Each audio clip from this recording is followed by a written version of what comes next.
అహోబిలంలో కార్టన్ search దొరికిన 247 quarter bottles 37 beer bottles ని పోలీసులు పట్టుకున్నారు. శనివారం తెల్లవారుజామున ఆలగడ్డ తాలూకా దిగువ అహోబిలంలో డీఎస్పీ ప్రమోద్ గారు కార్టన్ సర్చ్ చేయగా తనిఖీలో మద్యం బాటిల్స్, బీర్ బాటిల్స్ స్వాధీనం చేసుకున్నారు. అక్రమ మద్యం నిల్వ చేసిన పలువురు వ్యక్తులను అదుపులోకి తీసుకున్నారు. అక్రమంగా మద్యం రవాణా చేస్తే కఠిన చర్యలు తీసుకుంటామని ఆయన హెచ్చరించారు. అందరికీ నమస్కారం.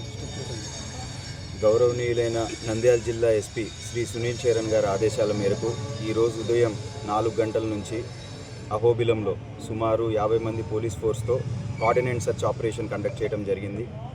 ఇందులో భాగంగా ఇల్లీగల్ యాక్టివిటీస్, అక్రమ మద్యం, గాంజా, నాటుసారా చేసే ఇల్లీగల్ స్థావరాలపైన ప్రత్యేకంగా నిఘా పెట్టి రైడ్ చేయడం జరిగింది.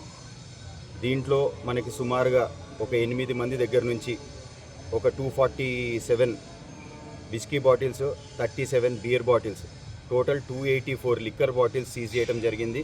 ఇది సుమారుగా ఒక 72 లీటర్స్ ఆఫ్ ఆల్కహాల్. ఇదే కాకుండా కోఆర్డినేట్ సర్చ్లో భాగంగా vehicle checking, all rowdy sheeters, suspects వాళ్ళ హౌసెస్ కూడా మనం చెక్ చేయడం జరిగింది. ఆలగడ్డ పోలీస్ తరఫు నుంచి మేము చెప్పేది ఒకటే, అహోబిలం అనేది మహాపుణ్యక్షేత్రం ఉన్న ఊరు.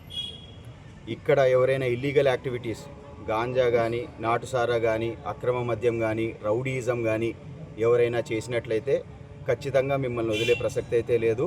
మీపైన కఠిన చర్యలు తీసుకుంటాము. అదే కాకుండా ఈ కోఆర్డినేట్ సర్చ్ ఆపరేషన్లో పాల్గొన్న సిఏ ఆలగడ్డ రూరల్ అండ్ మా sub inspectors, Allagadda sub division sub ఇన్స్పెక్టర్స్కి అండ్ మా సిబ్బందికి అందరికీ ప్రత్యేకంగా అభినందిస్తున్నాము. Thank you.